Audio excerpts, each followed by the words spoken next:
அசத்தலான பேச்சாளராக anchoring and public speaking பயிற்சி பட்டறை ஜூலை 9 முதல் நேரடி மற்றும் இணைய வழி வகுப்புகள். தொடர்புக்கு 7338824242.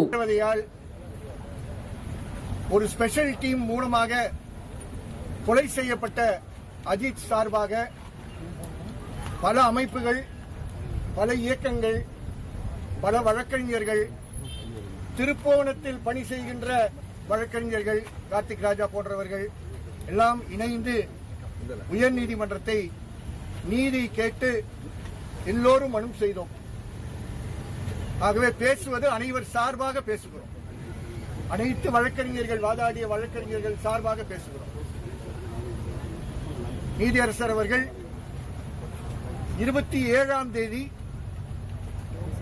சென்ற மாதம் 27ஆம் தேதி நடந்த சம்பவம், அந்த அம்மையாருடைய நகை காணாமல் போனது, அவர்கள் அஜித்தை சந்தேகப்பட்டு திருப்போணம் காவல் நிலையத்தில் கொடுத்த புகார், அந்த புகாருக்கு 27ஆம் தேதி ரசீது மட்டும் கொடுக்கப்பட்டது என்று அரசு தரப்பில் கூறப்பட்டது.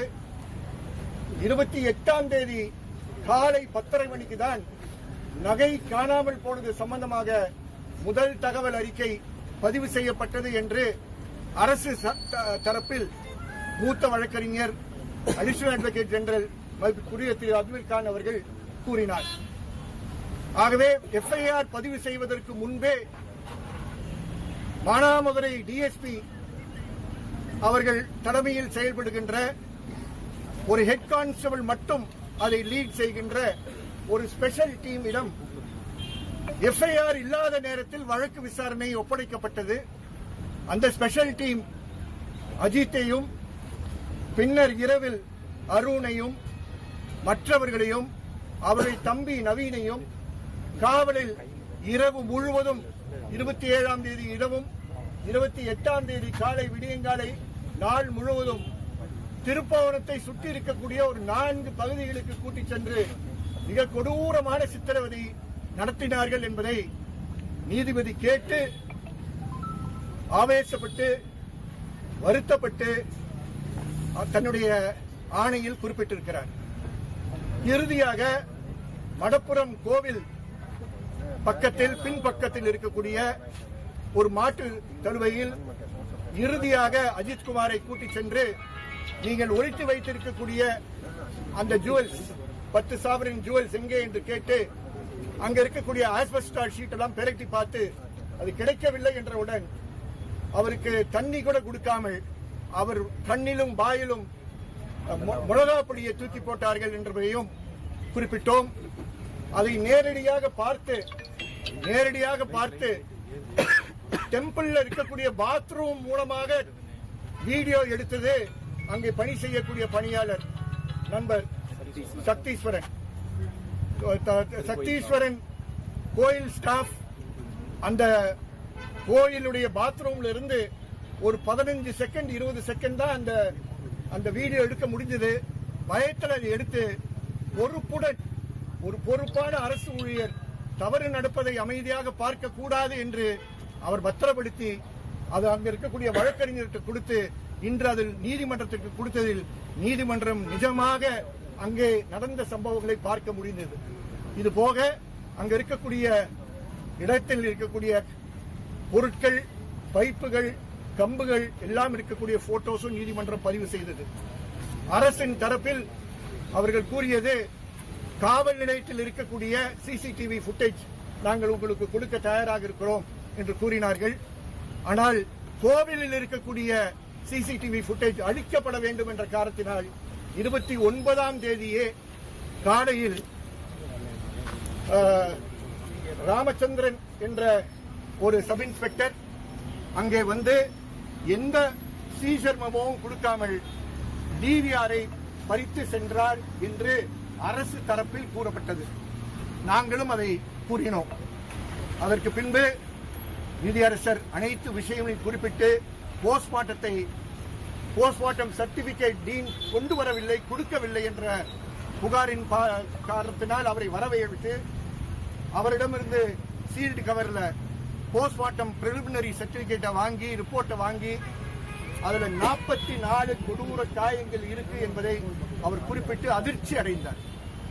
ஒரு சாதாரண கொலை வழக்கில் கூட இவ்வளவு காயங்கள் இருக்காது என்பதை நீதியரசர் குறிப்பிட்டார் என்பதை குறிப்பிட விரும்புகிறேன். அது முடிந்த பிறகு இறுதியாக தன்னுடைய அரசு தரப்பு முழுமையாக இது நடக்கக்கூடாத ஒரு சித்திரவதை, ஒரு வன்முறை என்று அரசு ஏற்றுக்கொள்கிறது என்று பொறுப்புடன் அரசு கூறியது என்பதை இங்கே கூற கடமைப்பட்டிருக்கிறேன். இறுதியில் நீதிமன்றத்துடைய ஆணை என்னவென்றால், மதுரை 4வது additional sessions judge John Sunderlal Suresh அவரை என்கொயரி ஆபீசராக நியமனம் செய்து அந்த என்கொயரி ஆபீசரிடம் அனைத்து தஸ்தாவேஜுகளும் இதை சார்ந்திருக்கக்கூடிய சாட்சியங்களும் அவரிடம் 2-3 நாட்களில் ஒப்படைக்க வேண்டும். அவர் ஆய்வு செய்து 8/7/26க்குள் நீதிமன்றத்துக்கு தன்னுடைய அறிக்கையை முழுமையாக அவர் சமர்ப்பிக்க வேண்டும் என்ற ஆணை அவர்கள் குறிப்பிட்டிருக்கிறார்கள்.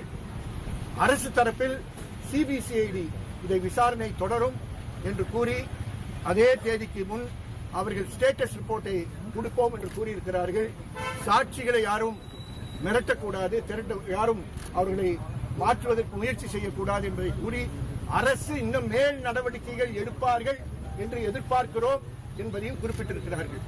குறிப்பிட்டு பேசும்போது ஏடிஎஸ்பி சுகுமார் அவர்கள்தான் அந்த கோவில் பின்வாசலில் இருக்கக்கூடிய பகுதியில் இருந்த அனைத்து எந்தெல்லாம் போட்டோல நாங்க காட்டமோ அந்த போட்டோல இருக்கக்கூடிய பொருட்கள்லாம் அவரே ஒரு கனி பேக் சாக்குல எடுத்துட்டு போயிட்டார் என்ற விஷயம் சொல்லப்பட்டது. ஆனால் அரசு தரப்பில் உயர் அதிகாரிகள் மேலும் நாங்கள் நடவடிக்கை எடுப்போம், மானாமதுரையில் இருக்கக்கூடிய டிஎஸ்பியை நாங்கள் மதியம் சஸ்பெண்ட் பண்ணியிருக்கிறோம் என்றெல்லாம் அவர்கள் எடுத்துக் கூறியிருக்கிறார்கள். நீதிமன்றம் இன்னும் அதிகமான செயல்பாடுகள் அரசிடம் இதில் எதிர்பார்க்கிறோம் என்று கூறி வழக்கை இன்று முடித்திருக்கிறார். இது நீதி விசாரணையா இல்ல என்கொயரி ஆபீசர் சொன்னார். அவருடைய வார்த்தையை மட்டும் நான் பயன்படுத்துகிறேன். he will be an inquiry officer என்று கூறினார். மேஜிஸ்ட்ரேட் அறிக்கை நீதிமன்றத்துக்கு கொடுத்துட்டாரு. மேஜிஸ்ட்ரேட் அறிக்கை எங்களுக்கு வரவில்லை. ஆகவே மேஜிஸ்ட்ரேட் சார்ந்த விஷயங்கள் நான் சொல்ல முடியும். வழக்கறிஞர் அந்த வழக்கு எப்படி சார் பாத்தீங்க? அடிக்கடி நடந்துகிட்டு உச்சபட்ச தண்டனையா உங்களுக்கு என்ன தரணும்ன்றது உங்களுடைய நிலைப்பாடா இருக்கு சார்? அதாவது எல்லாருக்கும் என்னுடைய நிலைப்பாடு என்னன்னு தெரியும், அதுல மாற்று கருத்து இல்ல.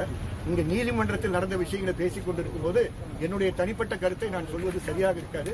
நீதிமன்றத்தில் நடந்த விஷயங்கள் தான் உங்களிடம் கூறுவது. இந்த சிபிஐ விசாரணைக்கு கேட்டு சொல்ல முடியுமான்னு சொல்லியிருந்தாங்க சார். அது அரசுக்கும் நீதிமன்றத்துக்கும் சார்ந்து இருக்கக்கூடிய விஷயம். நீதிமன்றம் அது சார்ந்து அரசு கொடுக்கக்கூடிய பரிந்துரைகளின் அடிப்படையில் அவர்கள் முடிவு செய்யும். தனிப்பட்ட விதமாக நாங்கள் கேட்டிருந்தது எஸ்பி தலைமையில் இருக்கக்கூடிய ஒரு சிபிசிஐடி என்கொயரி நாங்கள் கேட்டிருக்கிறோம்.